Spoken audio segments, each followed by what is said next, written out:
જીવનની ત્રણ અવસ્થાઓ આદિભૌતિક, આધ્યાત્મિક અને આધિદૈવિક છે. ભૌતિકનો મતલબ એ છે કે જે સ્થૂલ છે પણ શાશ્વત છે. આધ્યાત્મિકનો અર્થ એ છે કે જે કંઈક આપણને ઇન્સ્ટ્રક્શન્સ આપણા શાસ્ત્રોએ, પુરાણોએ આપ્યા છે, જે કંઈક આપણે સાંભળીએ છીએ, જે કંઈક આપણે આજ સુધી જાણ્યું છે, જે કોઈક આપણા જીવનમાં સત્સંગ સ્વરૂપે કહેવામાં આવ્યું છે,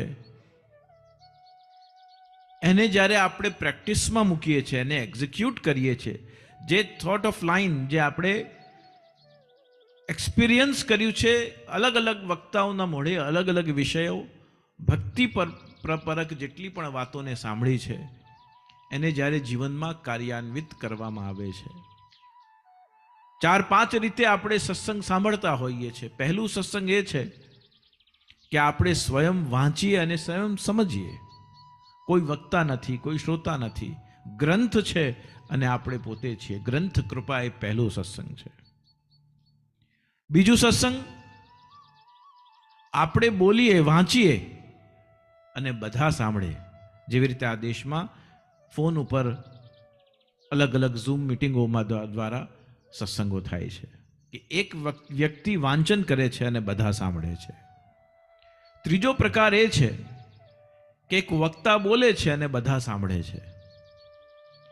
ચોથો પ્રકાર એ છે કે કોઈ બોલતું નથી, કોઈ વાંચતું નથી, કોઈ કહેતું નથી, અને આ ત્રણેયમાં જે કંઈક આપણે ગ્રહણ કર્યું છે એને આપણે પોતે વાગોડીએ છીએ, આપણે પોતે ચિંતન કરીએ છીએ, જેને આપણા પુષ્ટિમાર્ગની અને આધ્યાત્મ જગતની ભાષાની જે ટર્મિનોલોજી છે એમાં જેને નિધિધ્યાસન કહ્યું છે. નિધિધ્યાસનનો મતલબ છે કે જે સંભળાયું છે એના ઉપર પોતાના ચિંતનનો પ્રકાશ પાડવો. કારણ કે દરેક વ્યક્તિ બુદ્ધિશાળી છે. દરેક વ્યક્તિને શું કરવું, ન કરવું, ક્યારે કરવું, ક્યારે શું બોલવું એનો વિવેક હોય છે. કોઈમાં ઓછો, કોઈમાં વધારે, પણ એ વિવેક બુદ્ધિથી જીવે એનું જ નામ તો મનુષ્ય છે. આહાર નિદ્રા ભય મૈથુનંચ સામાન્ય મેતદ પશુભી નરાનામ ધર્મો હિ એકો અધિકો વિશેષ ધર્મેણ હિ ન પશુભિ સમાના. આહાર, નિદ્રા, ભય, મૈથુન આદિ ક્રિયાઓ તો પશુ, પક્ષી, જીવ, જંતુ આપણને બધાને જોઈએ. બર્ટ્રાન્ડ રસલ કહે છે કે there is only a smile is the boundary between human and brute. પશુ અને મનુષ્યની વચ્ચે સૌથી મોટી સૂક્ષ્મ રેખા શું છે? આપણે ખડખડાટ હસી શકીએ છીએ. પશુઓ આપણી જેમ ખડખડાટ હસી શકતા, અને એ હસતા પણ હોય તો આપણે સમજી શકતા નથી. મધુર ચકલીઓ બોલતી હોય, પોપટો બોલતા હોય, કોયલ મધુર કલરવ કરતી હોય તો એ ગાઈ રહી છે એવું તો સાંભળીએ છે, પણ એના ગાયનમાં પ્રસન્નતા છે કે રુદન છે એ આપણે સમજી શકતા નથી.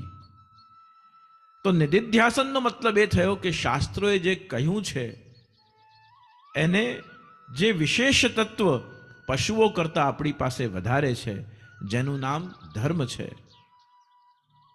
ધર્મો હિ એકો અધિકો વિશેષ ધર્મેણ હિ ન પશુભિ સમાન.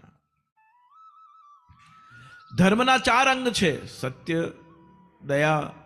આ તો બધું આપણે સાંભળીએ છીએ ભાગવતજીમાં બધા. મારી દ્રષ્ટિમાં ધર્મના બીજા 4 ભાગ પણ છે. સ્વસ્વરૂપ જ્ઞાન. હું મનુષ્ય છું, હું પશુની જેમ આચરણ કરી શકતો નથી, અને કરતો હોઉં તો હું મનુષ્યની શ્રેણીમાં આવતો નથી. મનુષ્ય રૂપેણ મૃગાશ્ચરંતી. શાસ્ત્રો કહે છે કે જે ધર્મને જાણે છે છતાં પણ જેનું આચરણ, જેનું વ્યવહાર, જેનું વાણી, જેનું વર્તન એક સજ્જન મનુષ્યના જેવો નથી, એ મનુષ્ય રૂપેણ મૃગાશ્ચરંતી. અને મૃગ હરણની જેમ એ જીવી રહ્યો છે. કસ્તુરી એની પાસે છે પણ પોતે અજ્ઞાન છે એનાથી. તો ધર્મની જે સ્થિતિ છે, આ ચારેય પ્રકારથી જેનામાં આ બધા જ તત્વો છે, એને આપણે આધ્યાત્મ પુરુષ કહીએ છીએ. And there is very thin line between religion and spirituality. આધ્યાત્મનો મતલબ સ્પિરિચ્યુઆલિટી છે અને ધર્મનો મતલબ રિલિજન છે. એક નવી વ્યાખ્યા પણ આજકાલ ભારતમાં ચાલી રહી છે કે એ લોકો ધર્મને રિલિજન નથી કહેતા. એ લોકો રિલિજનનો અર્થ પંથ કરે છે, સેક્ટ કરે છે. સેક્ટ એક વિચારધારા છે. સેક્ટનો મતલબ ધર્મ નથી. સંપ્રદાય એ સેક્ટ નથી. આપણે કહીએ ને કે આપણો કયો ધર્મ છે, તો વી આર પુષ્ટિ માર્ગીય વૈષ્ણવ, વી આર ભક્તિ માર્ગીય વૈષ્ણવ. તો એ ભક્તિ માર્ગીય વૈષ્ણવ હોવું કે પુષ્ટિ માર્ગીય વૈષ્ણવ હોવું એ કેવલ પંથ નથી, કેવલ સેક્ટ નથી. એ ધ્યાન રહે. સેક્ટનો મતલબ તો એ છે કે 5, 7, 25 લોકોના એક સમૂહ, એ લોકોએ એક વિચાર પ્રગટ કર્યો અને એ વિચાર સાથે પબ્લિક એટ લાર્જ લોકોએ એનો સ્વીકાર કર્યો અને a group of people working on the same direction is sect. એ પંથ છે.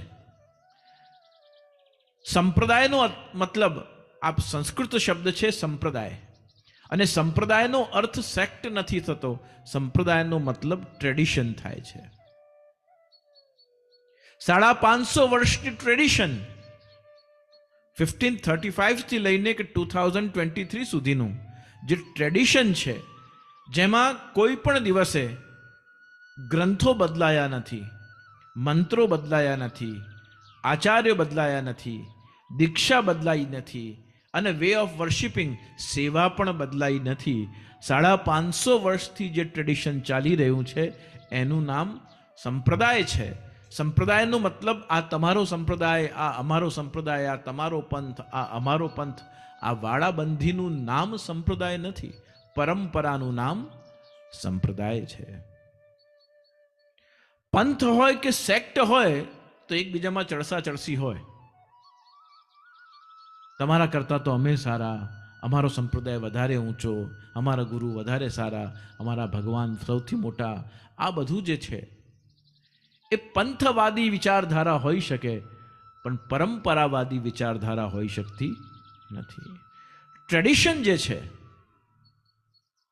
એનું એક અલગ મૂલ્ય છે, પરંપરાનું એક અલગ મૂલ્ય છે. આજે બ્રિટિશ કોલોનિયલ રોયલ ટ્રેડિશનલ જે વેલ્યુઝ છે, અડધા દુનિયા પર એ ટ્રેડિશને રાજ કર્યું. તો એ રાજઘરાનો જે છે એમની, જે રોયલ હેરાર્કી છે એમની, ઇટ ઇઝ ધ ટ્રેડિશન. એ સંપ્રદાય છે એમનો, જેના અંતર્ગત એમના અલગ અલગ અવસ્થામાં, અલગ અલગ ડિપાર્ટમેન્ટ વાઇઝ, અલગ અલગ ફેઝ ઓફ લાઈફ, અલગ અલગ એડમિનિસ્ટ્રેટિવ એકેડેમિકલ પ્રોટોકોલ્સ ઓફ લાઈફના એ લોકોના પોતાના બંધારણ છે. આર્કિટેક્ચરલ કોલોનિયલ બ્રિટિશ આર્કિટેક્ચરલ જે પેટર્ન હશે તે આવી જ હશે. તમે દૂરથી જુઓ તો તમે કહી દો કે this is a British architectural colonial pattern. તમે જેટલા પણ ક્રિશ્ચિયનિટીના પંથો છે જે બ્રિટિશ કોલોનિયલ પેટર્નમાં જેમને પ્રાયોરિટીઝ આપવામાં આવી છે, મેથોડિસ્ટ હોય, કેથોલિક હોય, જુઈશ હોય, ઓર્થોડોક્સ હોય, જેટલા પણ અલગ અલગ એમના 7-8 પંથો છે, એમાંથી જેમને બ્રિટિશ રોયલ ફેમિલીએ જે લોકોએ કન્સિડર કર્યા છે એ પ્રાયોરિટીરાઇઝ ત્યાં થઈ ગયા છે બ્રિટિશ કોલોની. એવી રીતે કોઈ પણ સંપ્રદાય જે છે એ કોઈક એક વિચારધારાને લઈને ચાલે અને એને હજારો વર્ષ સુધી સમુદાય એનું પાલન કરે, એ પરંપરાને સંપ્રદાય કહેવાય છે.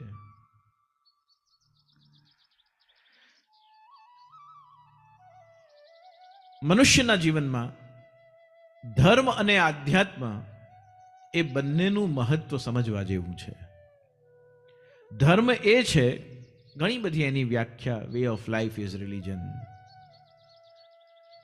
વયમ ધારયતિ ઇતિ ધર્મ. આપણે જે ધારણ કરીએ એનું નામ, સ્વીકારીએ એનું નામ ધર્મ છે. આપણે જેને વ્યવહારમાં મૂકીએ એનું નામ ધર્મ છે. કોઈ કહે છે ગ્રંથોએ આપણને જે શીખવાડ્યું એનું નામ ધર્મ છે. કોઈ કહે છે ગુરુ દ્વારા, એમની વાણી દ્વારા આપણે સમજ્યા એનું નામ ધર્મ છે. કોઈ કહીએ આપણે જે પરંપરાને ફોલો કરીએ એનું નામ ધર્મ છે. હકીકતમાં ધર્મની જે વ્યાખ્યા છે બહુ જ વ્યાપક છે. વે ઓફ લાઈફની સાથે સાથે કેવલ વે ઓફ લાઈફ ધર્મ નથી. ધર્મનો બહુ જ વ્યાપક રૂપ છે. ધર્મનો અર્થ એ છે કે હજારો વર્ષથી જે ઉપનિષદ પુરાણ, જ્યારે આ પૃથ્વીનું અસ્તિત્વ પણ નહોતું એના પહેલાથી જે બોલાઈ રહ્યું હતું, અને પૃથ્વીના અસ્તિત્વ ધારણ કર્યા બાદ જેને અક્ષરાત્મક સ્વરૂપે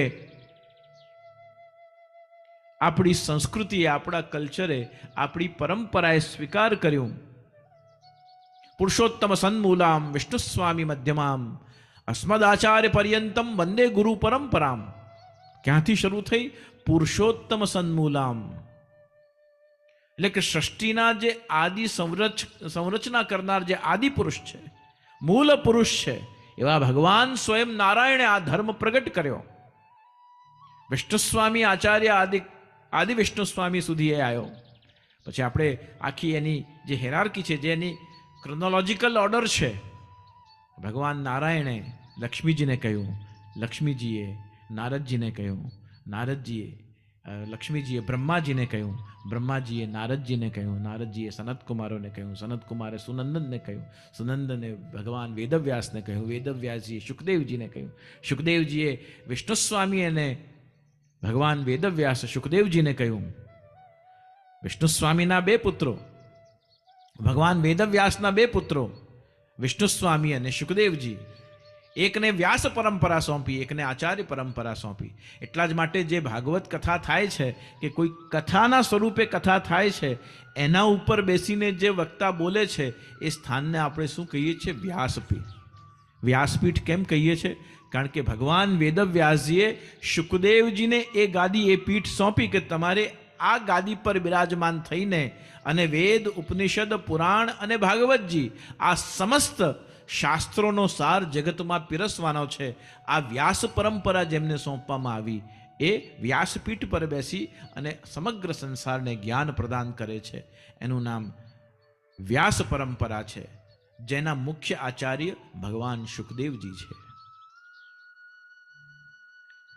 અને બીજી પરંપરા છે એ વિષ્ણુસ્વામી પરંપરા. ભગવાન વેદવ્યાસજીના પુત્ર થયા વિષ્ણુસ્વામી, અને પછી વિષ્ણુસ્વામીના નામથી હજારો વર્ષમાં આદિ વિષ્ણુસ્વામી, રાજ વિષ્ણુસ્વામી, ઘણા બધા વિષ્ણુસ્વામી થયા. અને એ વિષ્ણુસ્વામીએ આચાર્ય પરંપરા, એટલે કે સંસારમાં સત્સંગ કરતા આધ્યાત્મિક, ધાર્મિક જેટલા પણ જીવાત્માઓ છે એ બધાને પોતાના મંત્ર દીક્ષા દ્વારા દીક્ષિત કરી, ઓફિશિયલ એમને સ્વીકાર કરીને, એમને દીક્ષા પ્રદાન કરીને અને પોતાની વિચારધારામાં જે સંમત છે એમને પ્રભુ ભક્તિનો માર્ગ બતાવો. દીક્ષા પ્રાપ્ત કરીને, જેમ સ્કૂલમાં એડમિશન લઈને અને વ્યક્તિ ભણવા માટે ક્વોલિફાઈડ થાય છે, તે રીતે જે પરંપરાને દીક્ષા દ્વારા સ્વીકાર કરવામાં આવી, એ આખી પરંપરા ભગવાન વેદવ્યાસજીએ વિષ્ણુસ્વામીને સોંપી, જેને આચાર્ય પરંપરા કહેવાય છે. અને અંતિમ વિષ્ણુસ્વામી જે આચાર્ય થયા, એમણે પોતાની પરંપરાનું રાજતિલક 1500 શતાબ્દીના અંતમાં મહાપ્રભુ જગદગુરુ શ્રીમદ વલ્લભાચાર્યજીને વિષ્ણુસ્વામી સંપ્રદાયનો તિલક કર્યું. એટલે કે આચાર્ય ગાદી પર મહાપ્રભુ શ્રી વલ્લભાચાર્યજી આવ્યા. અને એ વલ્લભાચાર્યજીની પરંપરા 550 વર્ષથી ચાલી રહી છે, જેને સંપ્રદાય તરીકે કોઈ પુષ્ટિ માર્ગ કહે છે, કોઈ વૈષ્ણવ સંપ્રદાય કહે છે, કોઈ પુષ્ટિ ભક્તિ માર્ગ કહે છે, કોઈ આચાર્ય વલ્લભ સંપ્રદાય કહે છે, કોઈ અનુગ્રહ માર્ગ, અલગ અલગ રીતે એને સંબોધવામાં આવે છે. પણ મૂળભૂત રીતે એનું નામ શુદ્ધાદ્વૈત બ્રહ્મવાદ છે. Pure non dualism, the way of worshipping through pure non dualism, જે શુદ્ધાદ્વૈત છે. આપણે જીવાત્મા તરીકે પરમાત્માથી અલગ છીએ, પણ પરમાત્મા આપણા માટે દુર્લભ નથી, પરમાત્મા આપણા માટે સુલભ છે. જ્યાં ભગવાનને પ્રાપ્ત કરવું અસંભવ છે એ એક અલગ વિચારધારા છે, અને જ્યાં ભગવાનને પામવું સરળ સુલભ છે સ્વરૂપાત્મક રીતે, જ્યાં કેવલ મંત્ર આરાધના છે, જ્યાં મૂર્તિ પૂજા નથી, ત્યાં કેવલ નામસ્મરણ છે, ધ્યાન છે, અષ્ટચક્રોની જાગૃતિ છે, યોગ દ્વારા ચિત્તની નિવૃત્તિ છે. પણ જ્યાં સાક્ષાત પ્રગટ સ્વરૂપે ભગવાનના શ્રી વિગ્રહને એટલે કે મૂર્તિને આરાધન કરવાની, પૂજા કરવાની, સેવા કરવાની પરંપરા છે, તે સ્થાનને આપણે સાકાર બ્રહ્મોપાસના કહીએ છીએ.